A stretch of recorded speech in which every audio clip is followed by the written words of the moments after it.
چھوٹا سا سر، یہ سوال ہے کہ مجھے کسی نے کہا کہ غدیر خم میں لوگوں نے یا جو بھی حضرات تھے یہ سمجھیں کہ مولا علی کی بیعت ہوئی تھی، کیا یہ ہوئی تھی؟ غدیر خم میں بیعت ہوئی تھی، جی ہاں بالکل بالکل، اوکے صحیح فرمایا سر، اوکے اوکے جناب میرے بھائی، جی جناب۔ نہیں، ایک سوال بہت ضروری ہے۔ ہمیں یہ پڑھایا جا رہا ہے ہماری بکس وغیرہ میں کہ امیر المومنین وہ حضرت عمر کے زمانے میں چیف جسٹس تھے، اور نہیں بکواس ہے، کوئی جسٹس نہیں تھے، کوئی جسٹس نہیں تھے۔ جسٹس عمر کا جو جسٹس تھا، چیف جسٹس، وہ ایک یہودی عالم تھا، کعب الاحبار۔ ہاں، کعب الاحبار یمن کا ایک یہودی عالم تھا، مسلمان بنا تھا، اس کو تورات و انجیل میں بڑا عبور حاصل تھا، وہ مدینے کا مفتی بھی تھا، صحابہ کو فتوی بھی دیتا تھا، ہاں، اور وہ قاضی بھی تھا۔ جی ہاں، ہمارے یار ہم کو تو یہ پڑھاتے ہیں کہ وہ مولا علی نے 11 دفعہ جو ہے حضرت عمر کو بلایا کورٹ میں، اور یہ ہوا وہ ہوا، اور ایک دفعہ وہ کپڑے والی حدیث بہت مشہور سناتے ہیں۔ اچھا، اسی کا ایک ضمنی سوال ہے، یہ سب جھوٹ ہے، کوئی ان کا قاضی نہیں تھا، ان کے ساتھ کوئی تعاون نہیں کیا، بعض اوقات مشورے دیتے تھے، یعنی ان کو کوئی ضرورت پڑتی تھی، مسئلہ نہیں آتے تھے تو سکھا دیتے تھے، لیکن اس طرح وہ قاضی وغیرہ نہیں تھے ان کے۔ بہرحال اب دوسرا لائن دینے تھے، بہت لوگ منتظر ہیں میرے بھائی، خدا آپ کو عزت ہے میرے مہمان بھائی۔ اوکے، آخری سوال، آخری، بسم اللہ۔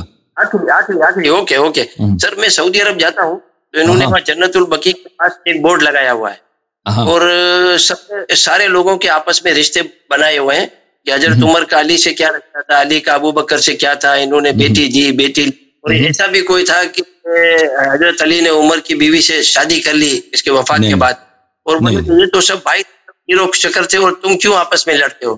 انہوں نے وہاں ایک بورڈ لگایا۔ ابو بکر کی بیوی جو آتی نا، ابو بکر کی بیوی، اس کا نام تھا اللہ آپ کا بلا کرے، میں اس کا نام بھول گیا، اسماء بنت عمیس کا نام ہے، ہاں، وہ جب ابو بکر کے مرنے کے بعد ان سے امیر المومنین علیہ السلام نے نکاح کیا تھا۔ جی ہاں، عمر کی بیوی کا نہیں معلوم۔ جی ہاں، مجھے بھی ٹھیک سے معلوم یاد نہیں ہے، لیکن اس قسم کے بہت سارے رشتے لکھے ہوئے تھے، اور لکھا ہوا تھا کہ تم لوگ کیوں لڑتے ہو، یہ تو سب بھائی تھے، شیر و شکر تھے۔ تو مجھے بڑی حیرت ہوئی، تو میں نے کہا موقع مناسب سمجھ کے اب کسی کی بیوہ سے شادی کریں تو یہ مطلب نہیں ہوتا کہ اس کا دوست تھا، ٹھیک ہے نا؟ ہاں، بہت مہربانی آپ کی، سلامت رہیں یا علی، بہت مہربانی۔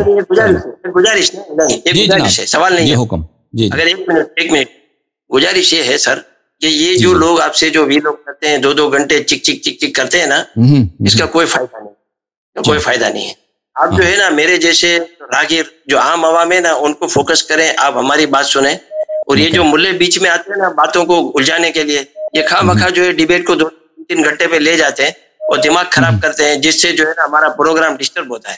بالکل آپ سے بہت زیادہ میں گزارش کرتا ہوں کہ آپ ایسے لوگوں سے اوائڈ کریں، ان سے آپ کہہ دیں کہ بھائی آپ کو جو بھی کرنا ہے آپ ویلوگ کرو، اب ویلوگ کر کے ہم کو بھیجو، ہم آپ کو جواب دے دیں گے، کیونکہ اس طرح یہ غیر ضروری بیس میں آپ کو الجھاتے ہیں اور بیکار کی بکواس میں لے کے بیٹھے رہتے ہیں۔ میرا بھی دماغ خراب ہوتا ہے، میں بولتا ہوں یہ کیا یار، 2-3 گھنٹے غیر ضروری بات، ٹو دی پوائنٹ بات ہونی چاہیے۔